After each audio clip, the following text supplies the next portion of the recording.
Hi, and welcome to the New Property Show. I'm Steve McMenamin. On this show, Steve M's Speaking Finance, more with Gary Brown and Wealth Creation, Tom from Macro 3D, and we'll hear from our panel. But first up, Dean, that's going to talk to us about the 𝗡𝗪𝗪 knockdown and rebuild. Dean, let's have a chat about 𝗡𝗪𝗪. Do you want to talk to us about your current build that's going on and what's happening from the ground up? Yeah, for sure, Steve. Basically, the project's running really well. We've had the existing house demolished, and that was a very smooth process. Mm-hmm. We had some problems with the protection works for the demolition, so we had to involve the next door neighbours. There were some undermining issues. We had to shift the location of the house, working with the architects, get it confirmed by the clients. And everyone's really happy with the outcome of that, so it's good we're able to move forward. Since then, we've had the set out, we've had some in-ground stormwaters done. It turns out that there was no legal put in a discharge on the street, so we're currently going back to the civil engineer, trying to come up with a solution for a good in-ground drainage system. Is this going to hold the project at all? Or? It is going to hold the project a little bit, yep. And it's just, it's all about communicating and making sure that everyone that needs to be aware of changes is just updated straight away, so there's no hidden surprises. We're all about just keeping the project running smoothly. How does this affect a build with something like this happening with, for example, you're going to order, is this a slab? Part of the house is built on a slab, the garage workshop area, and it's got a concrete driveway, and then I'd say 80% of the house is built on a timber subfloor. Okay, so have you done any of the ordering for the subfloor at the moment? Does that throw out your schedules? It does throw out the schedules. Yes, we have. We always pre-order sort of like 8 weeks in advance. Typically with windows, you want to do that as well. Because of the environment of the building industry now, you really do need to be proactive and be pre-ordering your materials as long as you can. So as soon as we sign the contract, we're very proactive. We make the schedule straight away.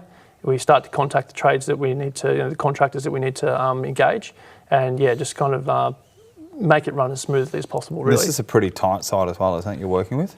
It is pretty tight, yeah. It's 100 metres from the beach. It's on a busy back street in 𝗡𝗪𝗪. It's actually really well situated from the shops and all the schools and the railway line. But that does attract a lot of traffic. In the morning, it's pretty good. Throughout the day, it can get busy, and in the afternoon, it's very busy. So we've been pretty lucky so far with getting trucks in and out for the demolition and the site cut. So over the next few weeks, hopefully you've got this discharge sorted, you've got a subfloor down. What's next on the project? Yep, once all that stuff's sorted, we'll be looking at continuing on to framing the walls, and then we'll put the windows in as soon as the frame's up, and we'll put a roof on it. All right, well, let's hope you've got no dramas on that one, and we'll see you again soon for an update, mate. No worries, Steve. Thanks.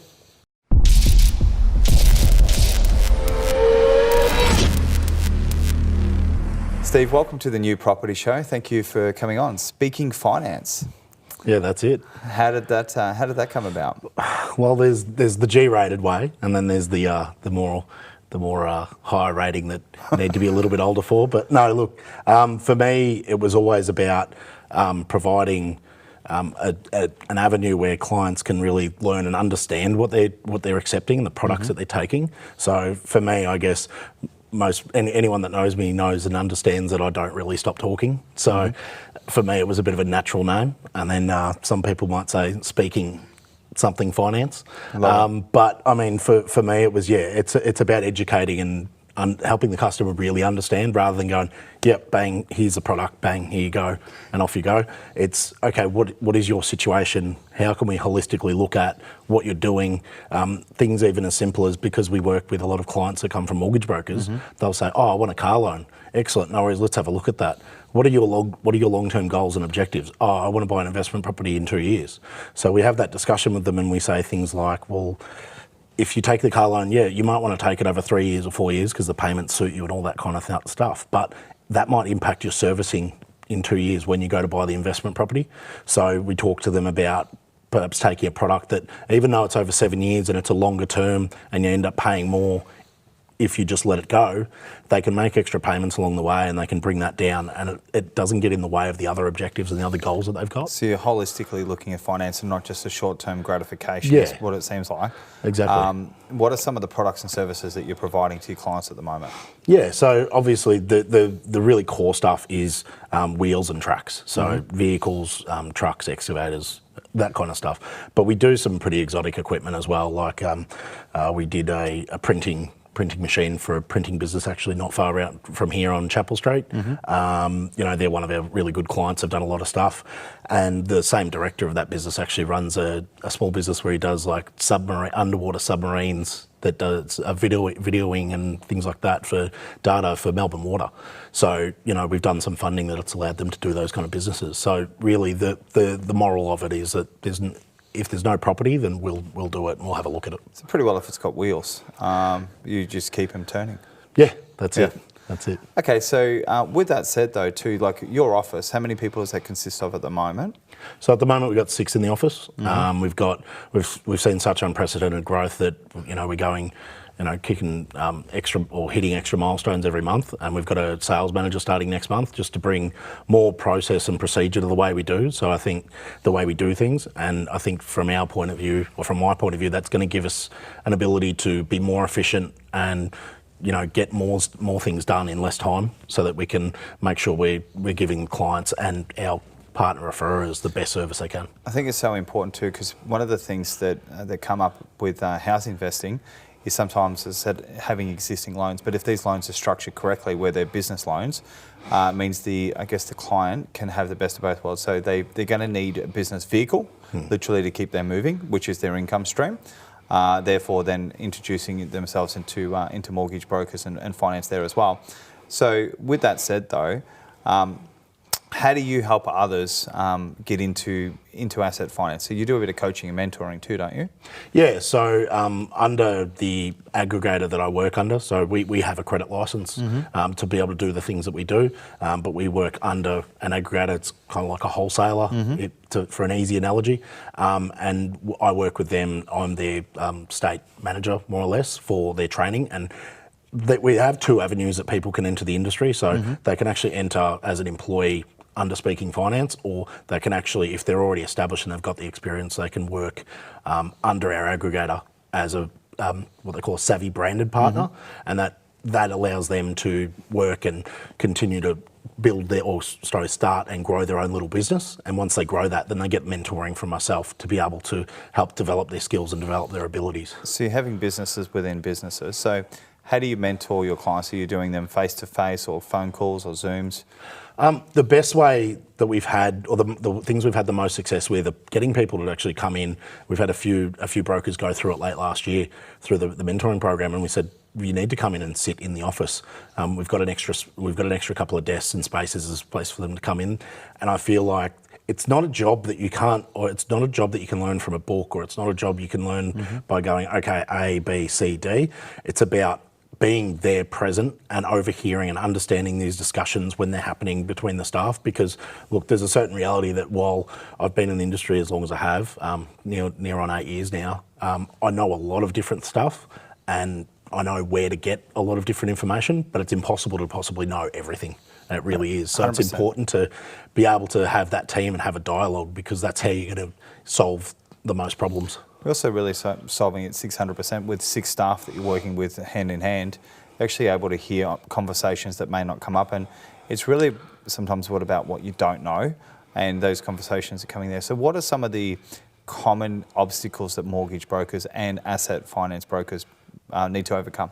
Yeah, so look, one of the major things that can really bring you down is, you say, when you have a serviceability assessment. Now, you've got a pretty simple situation where you've got someone earns $4,000, their rent is $1,000, and their outgoing living expenses are $2,000, so they've got $1,000 left. Now, in theory, that all adds up and that all works, but every lender has their own little perspective on how they look at things. They'll go, well, we saw that you said it's $2,000, but you are a couple with 1 child, so therefore based on our minimum standards, it's now $2,800, and you might have $200 left over, and that's it. So suddenly you're not in the running to be able to get any kind of loan. But then we can look at the situation and go, okay, well, what if we bring the partner's income into there, and then suddenly we've now got $8,000 for the household, and we can look at these kind of structures. And the biggest issues that a lot of people is lender policy is as many as there are lenders. There's many policies as there are, and they all do things just that little bit different, and it can be very difficult. And one of the things I talk about, whether you're a consumer on the market trying to get a loan, whether you decide to go through CBA, or whoever your bank might be. So if you bank with CBA, you go, well, I'll go there and get a car loan. You don't understand, a lot of the time they will decline, and they're very, very limited or scant on the detail as to why you were declined. They almost will never tell you. And to ask more questions, they just won't tell you. Well, the ability that we have as a broker is we have to have our heads or our minds across so many different lenders. Like I said, we don't know every single individual thing, but we know them well enough that we know, okay, based on this scenario and this client, we can take them here and get this outcome.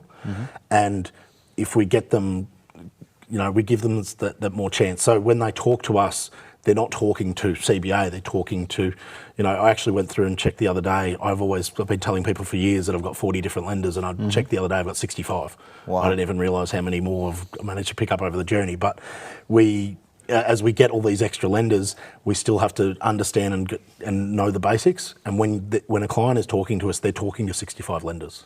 I think it saves them a lot of trouble. One of the benefits there too is obviously credit scoring. So you're not putting inquiries onto them. Is there any advantages with going through, for example, a business loan versus a personal loan? If you're going to buy a vehicle, whose name do you put it in? Oh, look, a lot of that's going to come down to what your accountant says, right? So a lot of accountants are probably mostly going to ask you to put it in your personal name, because that's their kind of default, because that avoids FBT and things like that. But if you put it in the business, it limits the amount of impact it's going to have on your personal servicing when you go to buy a house. Because if your business isn't profitable, or if the loan is in the business and the business has still got a margin there, then they won't count it back on your personal income and things like that. So it's a really important, while that is a really important question, it's a difficult one to answer, and it's got to be done on a case-by-case basis. But if the vehicle, as a general rule, is income producing, so if Gary the plumber wants to buy a Maserati, it's probably a tough one for him to be able to justify to the ATO. But if Gary the plumber needs 2 vans because he's got an apprentice and a full-time guy working, or an experienced guy working, then he needs those vans for them to be able to go to the work sites, and that generates income. That's a question. Let's say you've sat down with the client and you've ascertained they need some vehicle finance, some asset finance, and they're also trying to buy an investment property at the same time. Do you work hand in hand with another broker to do the house security or the finance there as well? How would that conversation take place? Yeah, so generally it comes down to how we're introduced to the client, but the bulk of what we do is with mortgage brokers, so we work as a value add-on to what they do. Excellent. Because it's really important. And again, I go back to that talking about 65 lenders. If I was doing mortgages as well, I would have double that number, and I couldn't possibly keep my eye across what's going on. So I talk to mortgage brokers and I say, well, as a mortgage broker, can you do a car loan? Yeah, you probably could, but your first couple, you're going to fumble your way through it. And if it's 3 months before you do the next one, then it's almost like you're relearning all the time over and over. So why risk providing that poor service to your client in the age of cashbacks and clawbacks and things like that, and potentially upset them in a way that to make a little bit of extra money and so on, when you can't provide them that premium service. So sticking to your niche. Yeah, and then there's that other thing is, because of the relationships we have with our lenders, we get access to better rates. So it's like if you go to Coles to go buy bananas, you're naturally going to get them cheaper than the smaller place, because they have different wholesalers and different opportunities. So you get better outcomes. And at the end of the day, you always want to be working with people who have experience in that field. Excellent. Okay, because the people that know the job the best are the people that you should want to work with. I mean, as the old saying goes, if you pay peanuts, you get monkeys. Love it. Last question for you. Any finance tips? Cost of living's gone up at the moment across the board. How would you give advice to the viewers watching to save more money and put themselves in a better position financially? So one of the number one things that we're seeing a lot of, and probably people are maybe going quickly to all the other things like cutting down, and while they're all really good tips and wherever you can, but the reality is most of us don't want to make major changes, adjustments to our lifestyle. And if you know, whether it's a diet or a budget, usually they're very hand in hand. You can usually save money for a couple of weeks and then you end up going back to that old habit. So one of the things that we've looked at is, yes, if you can try and find a way to obviously cut down your spending on credit cards, then that's great. But the way to get ahead on that would be to look at what we can offer with a debt consolidation loan. And you can put that into a personal loan. You bring the rate way down and you stretch those payments out over a period of time. You can make extra payments as you go, but it gives you, you know, you might have a credit card. A lot of the average interest rate on a credit card would be, say, 21, 22%. Some of the personal loans we've got started for the right credit score is as low as 8.99. So there's an opportunity to not just save money off the head, but to help you get ahead, because now legally on the credit card statements, they actually require them to put on, if you made the minimum repayment, how long would it take you to pay this credit card off? And if 99 years. you've got a credit card of 10 grand, it'll take you about 22 years and you will have paid it off 3 times or 4 times over. So, you know, they legally put that on there. Most people don't read the fine print because it's buried there, but if you read that and that shocks you and makes you draw back, then maybe you need to be giving us a call to have a look at what the opportunities you're going to have to potentially refinance that debt and just get it off. And then you can look at closing, minimising cards to stop yourself from perhaps doing it again. Steve, thanks so much for joining us on the New Property Show. You've been an absolute pleasure. Thanks, Steve. I much appreciate you invited me on.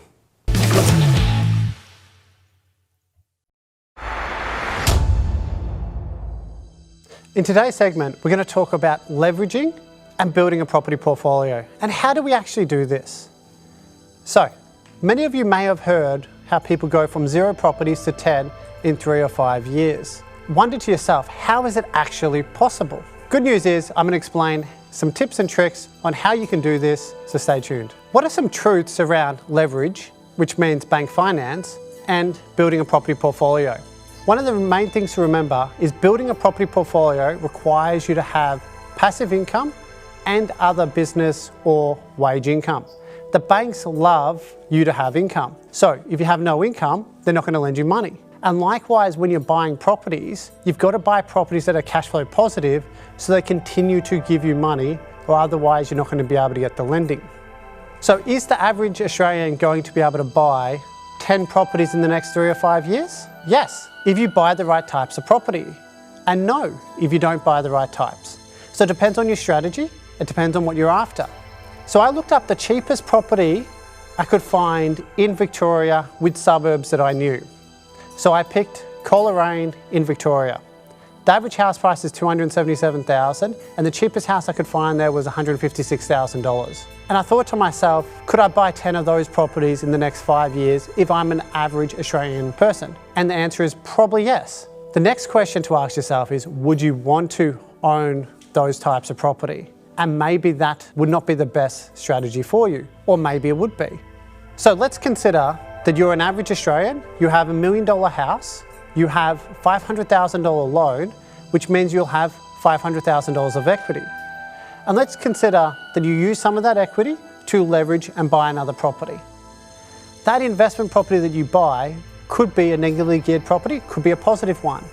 Remember, the Hatchaway property is going to be cash flow positive after paying its loan repayments. And because you'll be 100% geared on this investment property, it'd be smart to look at a cash flow positive property. That will reduce your chances and risk of something unexpected happening. If we did that and we purchased another $1 million property, we would have $2 million worth of property. And now that $2 million worth of property is going to increase by capital gains each year by the percentage for those suburbs, which means you're going to be far better off than having one property increasing by that same percentage. When it comes to the debt side of things, we're going to be pushing both properties together and having the debt combined in separate loans, but could be cross-collateralized or could be 2, 3 separate loans. From a wealth creation perspective, it doesn't matter how you structure the loans as long as you're able to buy the properties. But the trick with this strategy is that once you've exhausted all the equity in the original property, you can't go on to buy the next property unless you put in more cash or the value of those properties increase, which many people forget that it's not going to happen overnight. So it might delay you from buying your third property for 1, 2 or 3 years until the equity in property 1 and 2 has increased enough to give you the ability to buy the third property. So remember, the secret to borrowing more money from the banks, leveraging off the existing equity you have and building an amazing property portfolio is one, make sure you have the right amount of passive income and other sources of income. And two, make sure that the properties that you're buying are cash flow positive if they are going to be 100% geared. I'm Gary Brown. Keep learning and take control of your financial future.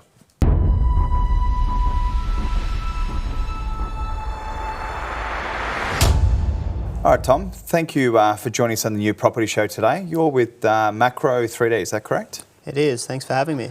And quite young to be owning your own company. How old are you now? I'm 24.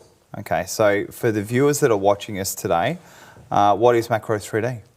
Macro3D is a concrete 3D printing company providing the service of concrete 3D printing, but we also went down the route of actually building our own technology. So it was a much more efficient way for us to get started in the industry. Okay, so in terms of the design, you've actually implemented the software and physically built a machine as well recently, is that right? Yeah, so built the machine from scratch, more or less, and designed the electronics, the software, and worked with a number of people to develop the material side of things as well. Okay, and how's this going to help housing in the future? One of the key things we've identified is the current housing crisis actually stems from a lack of stock. And a lack of stock not only in the mainstream market but actually in the social housing market. So we believe we have a solution to the social housing problem, and from there we can implement that into. So that's not really just going to necessarily just be in terms of like a stock. It's not just going to be supply and demand, it's also going to be effective pricing. Correct. And efficiency as well. So talk to us about how the pricing you think will be better than a traditional build, and then second to that, how you think it's going to be quicker. Sure, so using the robotics, we obviously have a lot of efficiencies that we pick up. So not only do we remove the amount of raw material required on site, which obviously brings the cost down, we also have the ability to reduce the amount of people on site, and that's not necessarily taking away jobs, it's just changing what those jobs are, because there's then more work actually done off-site than on-site. So it's just a different way of moving the labour around. But the cost for the overall build is reduced by about 50%. It's incredible. So for example, a house that might normally be $400,000 for a fit out, you're able to pretty well aiming to get it really half that price at $200,000 to $220,000. And of course the economics of, or the metrics of that is going to get better as you increase and get more of these 3D printers on the ground, is that right? That is correct. Yeah. And I just want to preface that the walls are being reduced by 50%. The actual overall build is reduced by 20%. Okay. And how many of these 3D printers do you see being out in the next, let's say by 2030? How many would you see actually on site? So our current demand Australia-wide is about 1 million social homes. So to complete or to get up to that sort of level, we need to obviously ramp up the number of robots that we produce. At the moment, we estimate that one robot will be able to produce about 50 homes a year. So we imagine by 2030, we could have a couple hundred, but we never really know where that ends up. Where will those robots be made? Are they going to be manufactured in Australia? Are you going to outsource some of that? Yeah, absolutely. Made in Australia. Do you think that you'll have those set up in Melbourne, Sydney, South Australia as in terms of production plants, or will you have one main headquarters that will produce the robots? It will really depend moving forward as to where our demand is. Obviously, up in the Northern Territory, for example, there's a large need for this type of housing. So potentially you have something set up there, but every state has large issues with social housing. What is one of the major obstacles? I'd imagine it would be concrete. How do you plan to get around that? Because you need a lot of water. So one of the key things for us that's an issue is not necessarily the materials. Obviously, material shortages is something that every builder battles with, but we are looking at different alternatives, looking at maybe using more organic materials, using some geopolymer type materials, which are basically cementless concrete. There's a number of different ways that we can go about this, but at the moment we're focused on sand cement. It's pretty much available everywhere. It's the second most used resource behind water, so it is fairly available and hopefully will continue to be. And how's the traditional builder going to embrace this model? So will you need new builders that come out that only do 3D printed homes, or do you see some of the traditional builders switching over to 3D printed homes? Yeah, so this is something that we've been developing alongside a number of builders. We don't want to go and uproot all of these builders away from their traditional methods. At the end of the day, we're essentially another concreter on site. We come in and we produce the walls. We provide the service of concrete 3D printing, like a bricklayer lays bricks, like a concreter lays concrete. So we will be working alongside the builder. The builder will stay the main person in this process. Okay, so let's talk about some of the internal fittings of having a 3D printed wall. Things like lighting, power, you've got water, sewerage, and some of those basic services traditionally that would either run through a wall or maybe through a roof. Yep. How are you going to be able to work with your trades there? Yeah, so actually a lot of the, say, plumbing is actually done through the slab, so nothing really changes in that case. The electrical, again, runs through the roof, but for where it needs to come into the house, through a wall, we have a wall cavity. So that can be 50 mil, it can be 100 mil, it will just depend on where that wall sits and how that works in with the rest of the build. So like a prefab slab really, but now printed? Correct, correct. Okay. And what would people expect in, say, 2030 in terms of design as well? So we're going to touch on one of these things on the panel, but how do you think artificial intelligence will actually play a role in how homes are designed? Well, one of the ways is through something called generative design. So it's actually taking into account what your parameters are. So I want 5 bedrooms, I want it to be in a particular style, and then using those parameters to actually generate by itself what that design looks like, and then working out, say, what materials you want in there, finishes, whether you want curves, all those things could be factored into something that's just set out in a parametric way. So it's going to be like a chat GTP, but for homes? Yeah. Yep. Type in, I want 5 homes in a two-rack style for a budget of X suburb. Love it. Very, very exciting. Now, do you want to tell us about a project that's happening that I've heard of outside of this state? You're about to put to site your first 3D printed home, is that correct? That's correct, yes. Okay, so where are you up to with that? So we've just finished some testing in our factory, and the plan is to pack up and head over to South Australia to go and do this build. This build is a precursor to a line of other builds, more of which we'll be able to release in a few months' time once we've completed it. So it's really exciting. Perfect. And how many in your team so far that are backing you? We have a very small team. It's largely contractors who come in and give us a hand with printing. And at this stage, we are hiring, so we're looking for people. So if anyone out there is looking for a job, we're very much open to resumes. Perfect. I like that idea about you. I'd like to maybe share for the youth that are watching that are also working on some concepts at home. What should you say to the youth, for people your age that are at the moment, they're trying to take a career, but they're also looking at innovative products? What advice would you have for somebody else that's quite young? Just not to be frightened of the new technology and not to be frightened of the older people in the room. One of the key things for me has been to back myself and find the answers. So if I can go and find the answer myself and then be able to relay that, that actually holds fast. So you don't want to reinvent the wheel, but you do Correct. want to reinvent homes. Correct. Correct. Love it. Tom, I want to thank you for being on the New Property Show today, and it's been a pleasure to have you. Thanks, Steve. Appreciate it.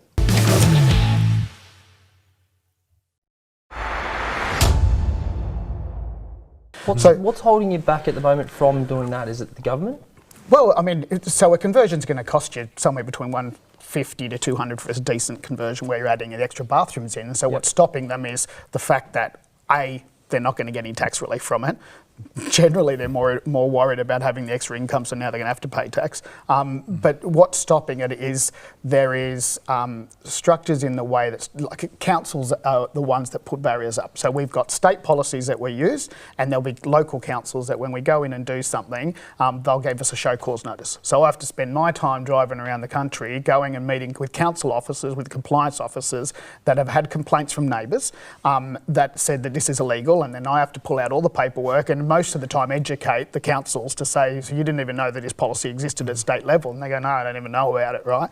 So the one objection that I think could be handled better by us, which I can't really handle, is parking. You know, when we start putting 5, 6 people in a house, they're each going to have a car, and we only need to allow for generally 2 to 3 car spaces. So if we can fix a car space problem, then it's good. So in that case, rightio, with the policy, what we're going to do is you as the household owner, the landlord, you go and buy a car, put it on Go Get, and that household gets to use that car. That way we can take the cost of and the parking spaces off the street. That would be an easy and simple solution. Is that something you've got in motion? I've done it once or twice on developments, right? Okay. But realistically, it's generally the neighbours. Like if I said I'm happy to live next door to one of our co-living properties. Neighbours generally, when they hear about co-living, they automatically think 1960s, little old man that's dirty and doesn't smells and it's collects not junk in his front correct, yard. right? Yeah. Which is not what we get. We get nurses and doctors and 55-year-olds and just people that all employed. We don't do students. Students are nuts to work with. So the impediment really is the knowledge that this is available. And, we've put it out there, like I said, 10 years ago, people thought I was crazy. Just thinking out loud, though, and you may need to just change the way that, I guess, crossovers are looked after but almost like a subdivision.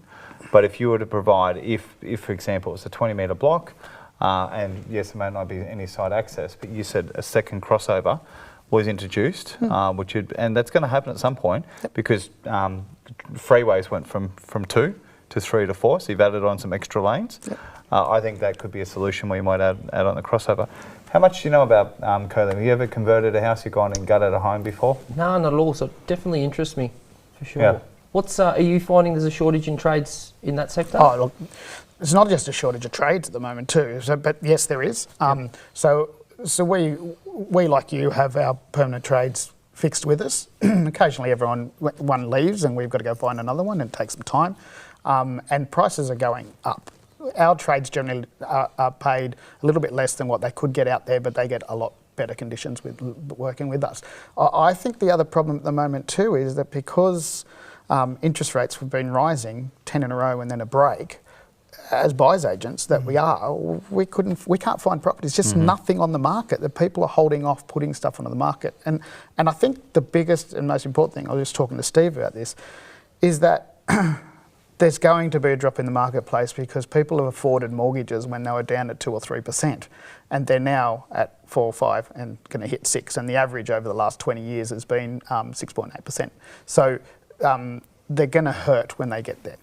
So what's the first signs of that? Well, Steve was talking to a tow truck driver who came out to pick his car up, and he said, "So you're busy?" He goes, "Yeah, I'm so busy." He goes, "That's interesting. Why would you be busy?"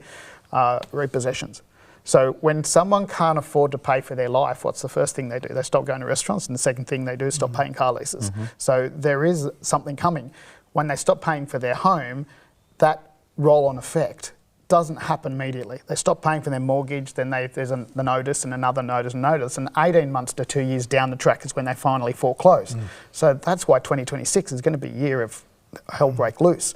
So, we're cashing up at the moment, waiting for that time, not because we're trying to, jump on the people that have had a really bad time, but that's the time. I think in it's property. important right now to, on another topic, is where we actually get around and support people. And I think this conversation is important in terms of educating people, because this is where I think developers, landlords, and investors should actually be given some reprieve, because they're the people that could come along and maybe coexist or even co-sign on a loan.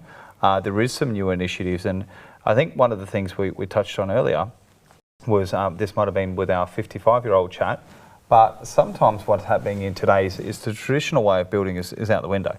So mums and dads used to be together a lot longer. We're under seconds and third marriages nowadays and de factos and split ups. But what happens to the person that's utilised the first home buyers grant? They've moved into a property, they've been with their partner for a number of years.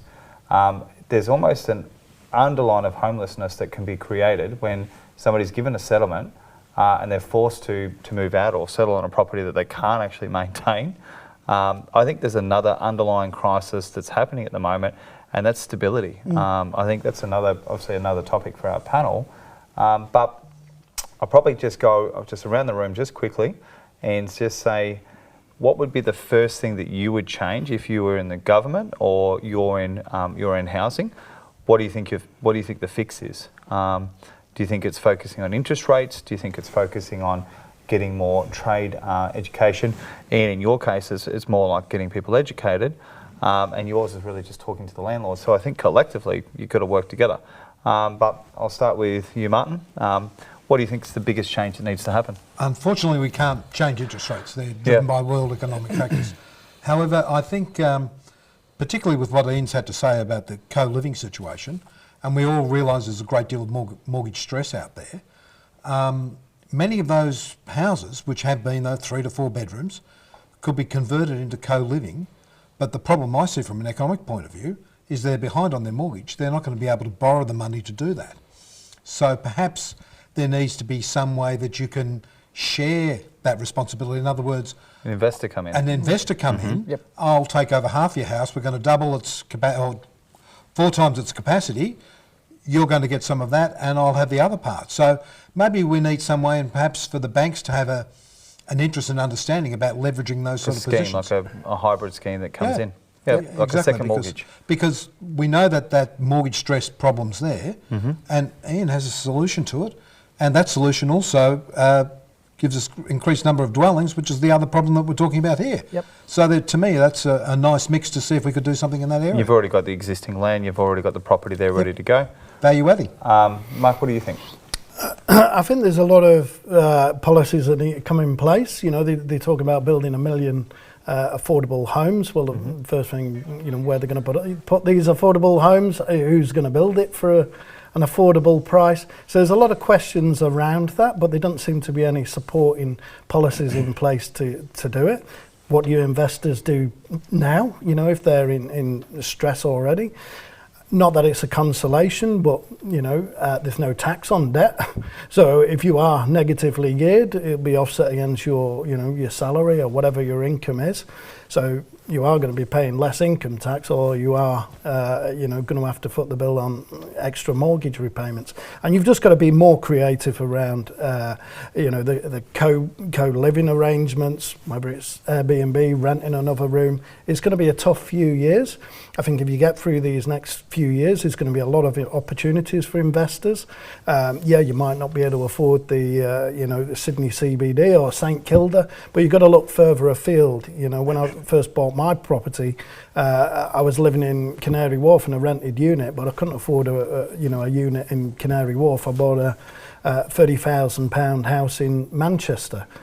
You know, and built up my portfolio that way. So you've got to be realistic, and I think sometimes with the Gen Y at the moment, they want everything now, and they've got time to build it up. Just so there's always hope. Definitely, yeah. I don't see why it's not government incentivised. Like if the government puts in X amount to get a property to turn into a multi-dwelling, surely that should be like another first homeowners grant. It's almost like the Something builders like grant that. scheme, but it was probably not explained to them at that point in time because we're going through a crisis. But you were actually entitled, I think it was about $150,000 renovations.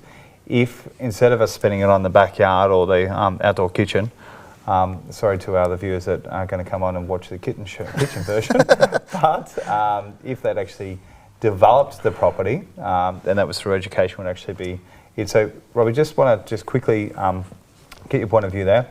What do you think needs to happen to incentivise more trades to come back to work to build these houses quicker? Definitely education, I think. If we can build more things like Ian's saying, it'd be beneficial for sure. Perfect. And Ian, just a closing argument? I mean, I think you've all talked about the same thing. So there's always first owner grants, you know, the budget being released soon. So how about they're going to be looked after. If you talk about a hybrid model where the the owner who can't afford has some money given by government, then that's going to save them. But what we haven't spoken about is how many houses around the country are lived in by retirees where they only really use 3 rooms of 8, 9, 10 rooms. So how about the government say, well, you know, what we're going to do is we're going to put $150,000 towards converting your house. For the first $150,000 of income that you get, you're going to have your own space with the backyard. You're going to age in place. You're going to know all your neighbours. You're going to go to the same shopping centres. And if you get injured or hurt, there's going to be other people in the house that are going to be able to help you out. And so the first $150,000 of income that you earn from around the house, you pay us back. And then from then on, we're not going to charge you a cent. You keep every cent of the income that comes out of that property. And now we're actually creating more front doors. 100%. And saves typically average house in around Australia is probably around about 600,000. You've really saved $450,000 just in that argument, and also secured the land for other projects as well. Correct. Guys, really great topic today. Really enjoyed this one, and look forward to seeing you guys again on the panel.